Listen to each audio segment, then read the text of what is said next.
Hello everyone, welcome to my YouTube channel English literature zone. आज के video में हम लोग द शैडो लाइंस, जो कि अमिताभ घोष की काफ़ी फेमस नॉवेल है, उसके बारे में पढ़ेंगे। तो वीडियो शुरू करते हैं। वीडियो जो है काफ़ी इजी लैंग्वेज में होगा। वीडियो के थ्रू अगर आपका हेल्प होता है, आपके सिलेबस क्या है, तो प्लीज़ आप लोग वीडियो को लाइक करना, चैनल को सब्सक्राइब करना और कमेंट करके बताना वीडियो आपको कैसा लगा। तो वीडियो शुरू करते हैं।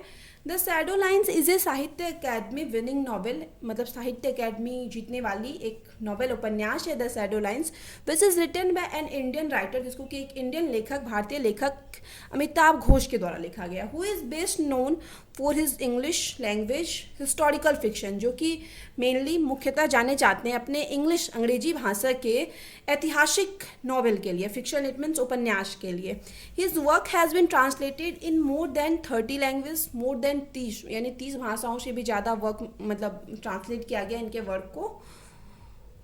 ही रोट अप्रॉक्सीमेटली 53 बुक्स, लगभग 53 बुक्स लिख रखे हैं इन हिज लिटरेरी करियर, अपनी साहित्यिक करियर में। एमंग दैम इंक्लूडेड, उनमें शामिल है sea of poppies, the hungry tide, river of smoke, flood of fire, the circle of reason, the glass place and many mores, और भी ढेर सारा है।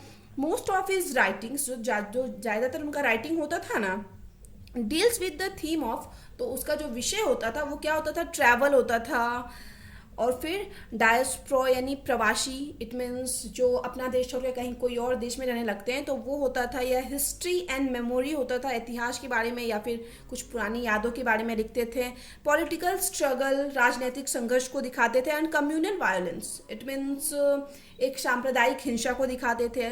लव एंड लॉस, प्यार, प्रेम और पराजय, हार, इस तरीके का जो उनका नॉवेल का जो होता था, प्ले का विषय होता था। ही वॉज अवॉर्डेड द साहित्य अकेडमी अवार्ड, उनको साहित्य अकेडमी अवार्ड दिया गया इन 1990 में, ठीक है, फॉर हिज बुक, उनको अपने बुक के लिए द शैडो लाइंस के लिए, जो हम लोग का भी प्रेजेंट टॉपिक है।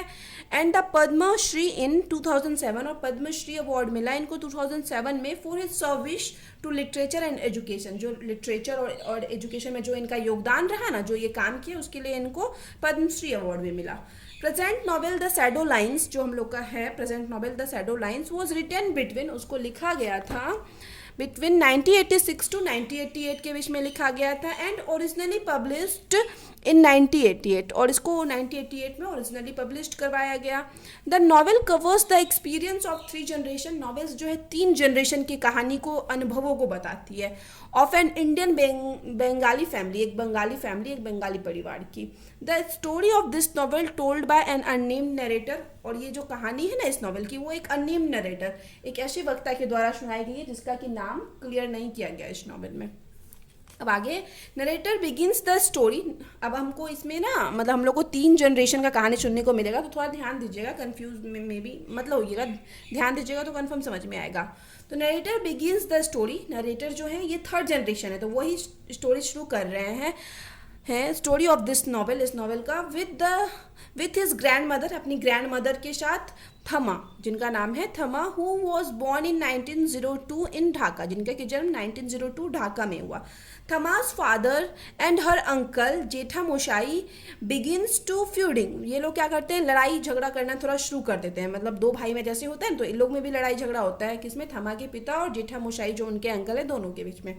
सो they split their huge communal house in half, तो वो क्या करते हैं, अपने बड़े से जो कम्युनल हाउस था, बड़ा सा जो इन दोनों भाई का घर था, उसका बंटवारा कर देते हैं इन हाफ में, आधा आधा में, विथ ए वॉल, एक वॉल के साथ, यानी बीच में दीवार डाल दिया गया और फिर दोनों मतलब घर का बंटवारा कर दिया गया कि आधा इसका और आधा उसका, ठीक है। 10 2 साइड्स ऑफ द फैमिली, दोनों साइड्स की जो परिवार थी, stop speaking to each other, एक दूसरे से बात करना बंद कर चुके थे। आफ्टर दैट, उसके बाद, थमा एंड हर यंगर सिस्टर, थमा और उसकी जो छोटी बहन थी माया देवी, मैरी, दोनों की शादी हो जाती। माया देवी मैरिड विथ साहिब, माया देवी जो है साहिब से शादी करती है। Son of justice Datta Chaudhuri, जो कि जस्टिस एक न्यायाधीश दत्ता चौधरी के सन रहते हैं। वाइल थमास was married to a man, जबकि थमा की एक आदमी से शादी होती है, who worked on a rail road, जो कि एक रेल रोड में काम कर रहा था।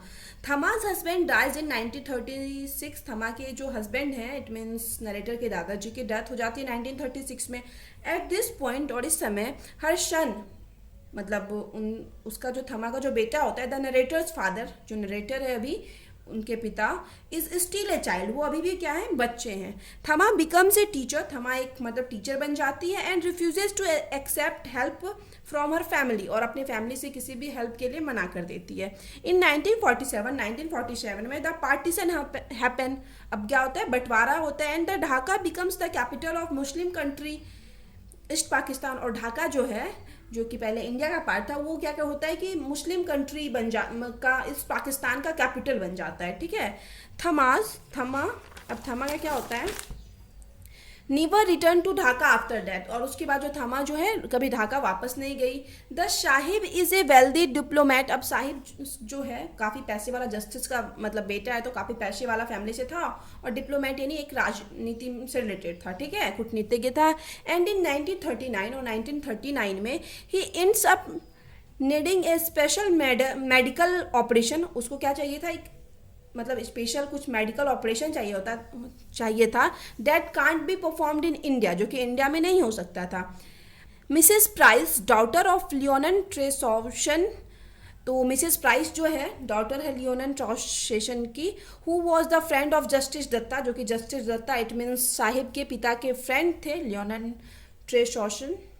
ठीक है, तो वो मिसेस प्राइस क्या करती है, इनवाइट साहिब, वो साहिब को आमंत्रित करती है, एंड हिज फैमिली, और उसकी फैमिली को, to live with her in London, के उसके साथ आके लंदन में रहे।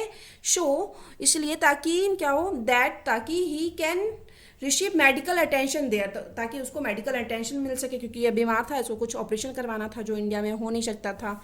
ट्रेडिब, अब जो ट्रेडिब है, हु इज़ 9 years old, जो कि 9 साल का है एक कंपनीज हिज फादर, अपने पिता के साथ जाता है। वाइल हिज इल्डर ब्रदर, जबकि उसका मतलब जो ओल्डर मतलब ब्रदर रहता है, बड़ा भाई रहता है, Jatin stay in school in India, वो इंडिया में ही रह जाता है, स्कूल मतलब था इसलिए वो इंडिया में रह जाता है। ट्रेडिब लव्स लंदन, अब ट्रेडिब जो है अपने माता पिता के साथ गया है, साहिब और माया देवी के साथ, तो उसको लंदन बहुत पसंद आता है। And makes a lots of friend there, वहाँ पे बहुत सारा फ्रेंड बनाता है। In the time leading up to world war 2, अब जब वर्ल्ड वॉर 2 शुरू होने वाला था, ट्रेडिब फैमिली रिटर्न टू इंडिया, ट्रेडिब की फैमिली जो है इंडिया वापस आ जाती है। आफ्टर सम टाइम, कुछ समय बाद, Maya Devi and Sahib have a third son Robi, Maya Devi and Sahib को तीसरा बच्चा होता है रॉबी। ठीक है, अभी तो इसको ट्रेडिब और जतिन तो हैं ही, और थर्ड होता है Robbie.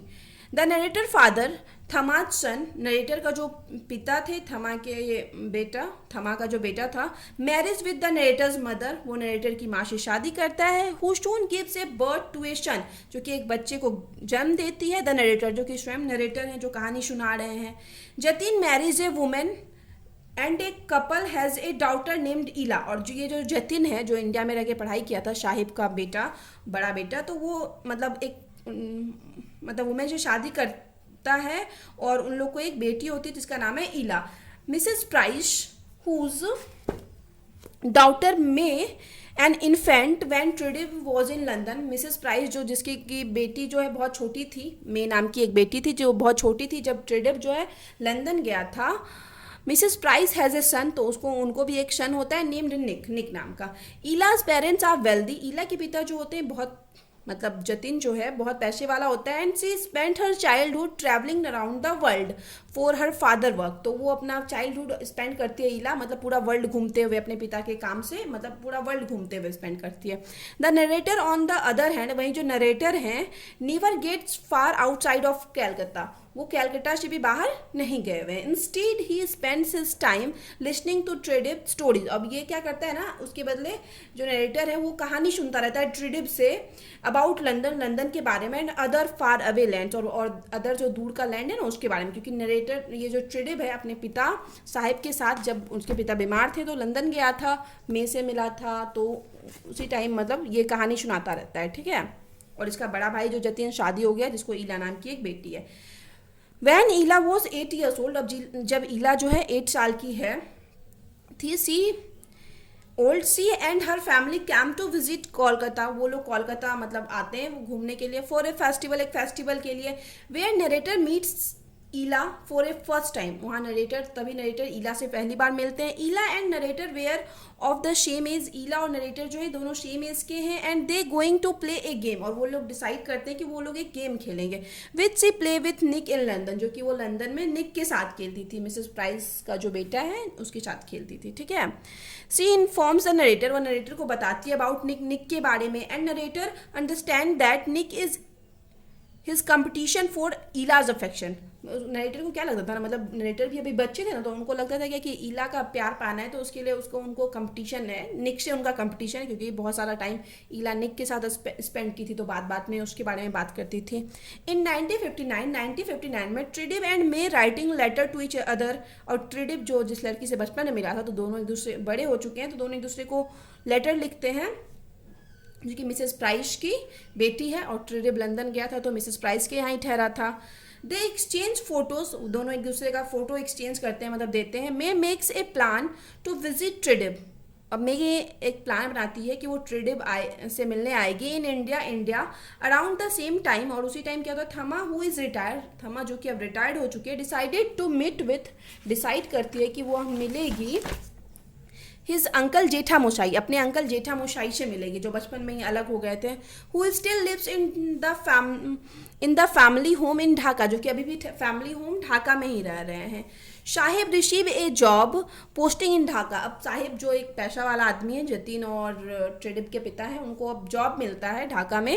And he Maya Devi and Robi moves to there, वो ये तीनों कहाँ चले जाते हैं, ढाका चले जाते हैं। फाइनली माया देवी इनवाइट्स थमा, अब माया देवी थमा की सिस्टर है, तो वो बुलाती है थमा को टू विजिट, घूमने के लिए। And they make plan to save their uncle from the growing riots, की रायोट्स जो दंगा हो रहा है ना, उससे अपने अंकल जेठा मोशाई को बचाएंगे, ये लोग प्लान बनाते हैं।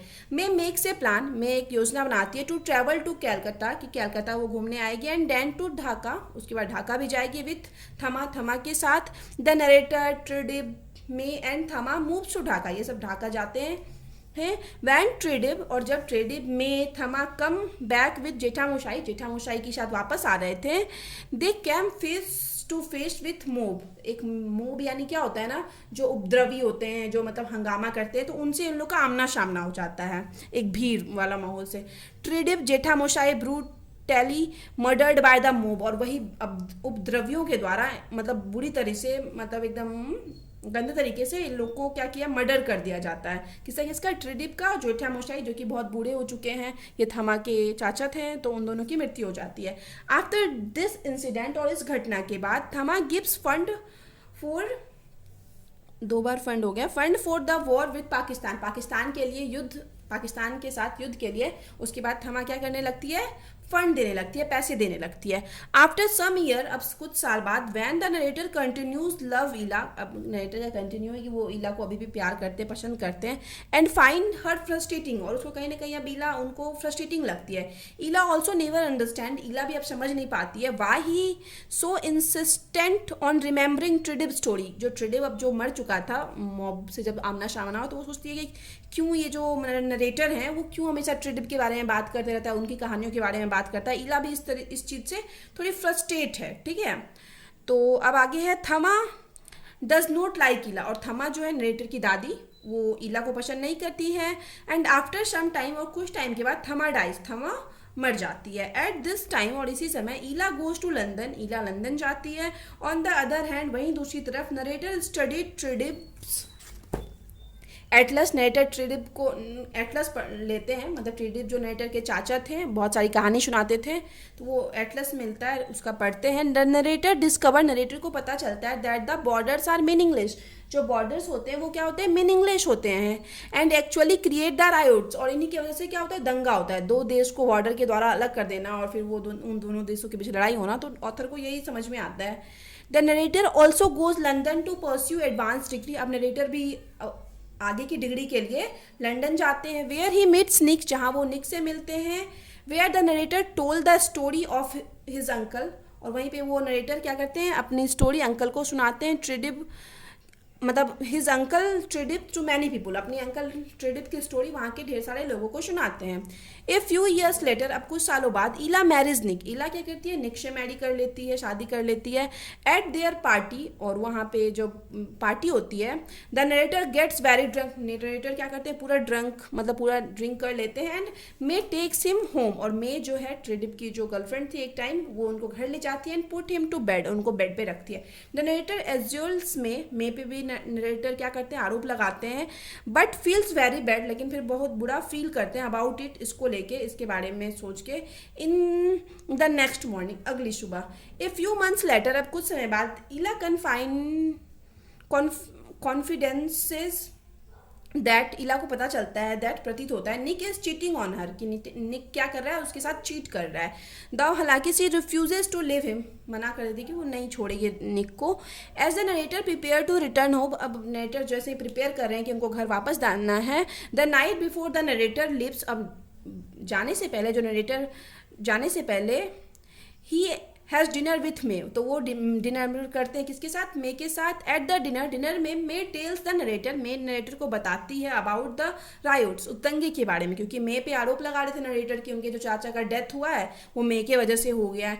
एंड आस्क इफ, और उसे पूछती है, he thinks that she killed Tridib, कि क्या वह सोचता है कि उसने मतलब उसने ट्रेडिप को मारा है। सी टेल्स हिम, वह उसको बताती है, दैट ट्रेडिप सेक्रीफाइड हिमसेल्फ, कि ट्रेडिप क्या किया, खुद को सेक्रीफाई किया। And knew he has going to die, और वह जानता था कि वह मरने वाला है। बिकॉज ऑफ गिल्ट, और इसी गिल्ट के वजह से कारण, May slips on the floor, May क्या करती है, फ्लोर फर्श पे सोती है। And fast one day per week, और हर वीक एक दिन फास्ट करती है। Now narrator is finally understand the mystery of ट्रेडिप्स डेथ, नरेटर अब अंत में फाइनली समझ जाते हैं ट्रेडिप के जो डेथ के पीछे की कहानी होती है। When May reconnects with the narrator, और जब मे दोबारा मिलती है नरेटर के साथ, she invites him for a physical relation with her, तो वो उसको इन्वाइट करती है खुद के साथ फिजिकल रिलेशन बनाने के लिए। दस इस प्रकार थ्रू दिस नॉवल, इस नॉवल के ज़रिए अमिताभ घोष जो हैं एजर्ट्स, मतलब हम लोग को ये मतलब बताते हैं दैट कि बॉर्डर्स दैट सेपरेट नेशंस, ये जो बॉर्डर हैं, जो सीमाएं हैं जो हम लोग को अलग करती है, are nothing more than artificial line, ये कुछ नहीं है, एक आर्टिफिशियल लाइन है क्रिएटेड बाय मैन, जिसको कि इंसान के द्वारा क्रिएट किया गया है। ठीक है, क्योंकि नॉर्मली जो हम लोग बोलते हैं कि सारा कोई तो इंसान ही होता है ना, फिर भी सबके बीच में घृणा, भेदभाव, ये सब देखने को मिलता है। बाकी तो सब इंसान ही है, सबके पास हाथ मुंह पैर सब है, सब कुछ सेम ही है। तो इस वजह से तो पोएट का भी यही मानना है, जो ऑथर है, कि ये आर्टिफिशियल लाइन है जो कि इंसान ही क्रिएट करता है। ठीक है, तो यहाँ पे वीडियो खत्म होता है। वीडियो अगर आपको अच्छा लगा, आपके लिए हेल्पफुल है, तो प्लीज़ वीडियो को लाइक करना, चैनल को सब्सक्राइब करना और कमेंट करके बताना वीडियो को कैसा लगा। मिलते हैं नेक्स्ट वीडियो में नेक्स्ट टॉपिक के साथ।